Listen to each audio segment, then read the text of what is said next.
அக்கா நடந்த group 2 mains எக்ஸாம்ல பாத்தீங்கன்னா ப்ரொஃபசர் இளையராஜா கண்ணன் சாரோட தமிழ்நாட்டின் புவியியல் புத்தகத்துல இருந்து நேரடியா பல கேள்விகள் கேட்கப்பட்டிருக்கு. முக்கியமா பாத்தீங்கன்னா ஒரு பக்கத்துல இருந்து 3 கேள்வியும் இன்னொரு பக்கத்துல இருந்து 2 கேள்வின்னு சொல்லி டைரக்டா 5 கேள்விகள் ஒரு பக்கத்துல இருந்தே கேட்கப்பட்டிருக்கு. அதை பத்தி பாத்துடலாமா? பேஜ் நம்பர் 5.19 செக் பண்ணுங்க. இந்த ஒரு பேஜ்ல இருந்து மட்டுமே பாத்தீங்கன்னா 3 கேள்வி கேட்டிருக்காங்க. அதை பத்தி பார்க்கலாம். முத கேள்வி பாருங்க. பின்வருவனவற்றுள் கால வரிசைப்படி நிரல்படுத்துக அப்படின்னு கொடுத்திருக்காங்க. இதுக்கான ஆன்சர் பாத்தீங்கன்னா ஆப்ஷன் டி. இயர்ஸ் வச்சுதான் நம்ம இதுக்கான ஆன்சரை ஃபைண்ட் அவுட் பண்ணணும். இங்க இயர்ஸோட கொடுத்துட்டாங்க. பேஜ் நம்பர் 5.19 செக் பண்ணுங்க. பாத்தீங்கன்னா TIIC இது பாத்தீங்கன்னா 1949 அப்படின்னு கொடுத்துட்டாங்க. TANSI பேஜ் நம்பர் 5.20 செக் பண்ணுங்க. 1965 கொடுத்துட்டாங்க. நெக்ஸ்ட் பாத்தீங்கன்னா சிட்கோ அண்ட் சிப்காட். சிப்காட்டோட இயர் பாத்தீங்கன்னா 1970. சிட்கோவோட இயர் பாத்தீங்கன்னா 1970. இதை வச்சு பாத்தீங்கன்னா ஆன்சர் நம்ம ஈஸியா ஃபைண்ட் அவுட் பண்ணிடலாம். ஆப்ஷன் டி தான் அப்படின்னு.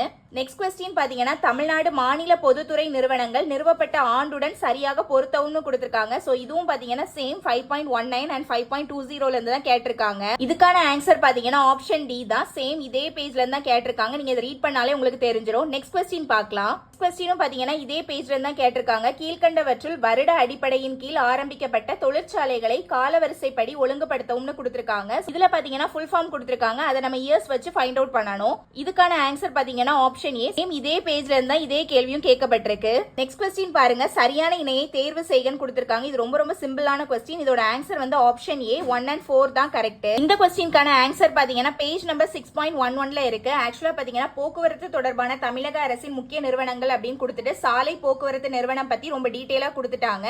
கொஸ்டினை செக் பண்ணுங்க. சாலை போக்குவரத்து நிறுவனம் அப்படிங்கிறது போக்குவரத்து துறையின் கீழ் தான் இருக்கு அப்படிங்கிறது இங்க ரொம்ப டீடைலா இந்த பேஜ்லயே மென்ஷன் ஆயிருக்கு.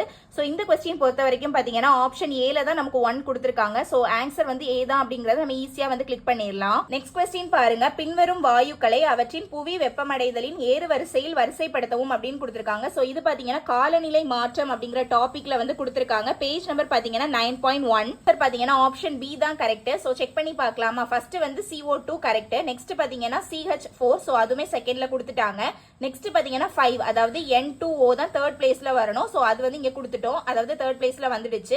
நெக்ஸ்ட் பாத்தீங்கன்னா CFC இது 4வது இடத்துல வரணும். அதாவது क्वेश्चन பிரகாரம் பாத்தீங்கன்னா 4வது இடத்துல இருக்கு. சோ இதுதான் பாத்தீங்கன்னா கரெக்ட் ஆன்சர் அப்படின்னு சொல்லிட்டு நம்ம ஆப்ஷன் B கிளிக் பண்ணிரலாம். அது இந்த பேஜ் நீங்க நல்லா படிச்சிருந்தாலே பாத்தீங்கன்னா இந்த क्वेश्चनக்கு ஈஸியா ஆன்சர் பண்ணிரலாம். ஏன்னா இந்த 5.3 and 5.2ல இருந்து 2 கேள்விகள் கேட்கப்பட்டிருக்கு. அத பத்தி தான் நம்ம பார்க்க போறோம். வாங்க பார்க்கலாம். क्वेश्चन பாருங்க. தவறான கூற்றினை கண்டுபிடின்னு கொடுத்திருக்காங்க. சோ இதுக்கான ஆன்சர் பாத்தீங்கன்னா ஆப்ஷன் சி. ஆப்ஷன் சி நீங்க செக் பண்ணாலே உங்களுக்கு தெரியும். நெய்வேலி நிலக்கரி சுரங்கம் விழுப்புரம் மாவட்டத்தில் உள்ளது அப்படின்னு கொடுத்திருக்காங்க. ஆனா விழுப்புரம் கிடையாது, நமக்கு தெரியும் அது கடலூர் அப்படின்ட்டு. சோ ஆப்ஷன் சி தான் தப்பு அப்படின்னு டைரக்டா சொல்லிடலாம். இன்னும் நிறைய கேள்விகள் பாத்தீங்கன்னா புக் ப்ரூஃபோட நான் நெக்ஸ்ட் அப்லோட் பண்ணுவேன். அது நெக்ஸ்ட் வீடியோல வரும் பாத்துக்கோங்க.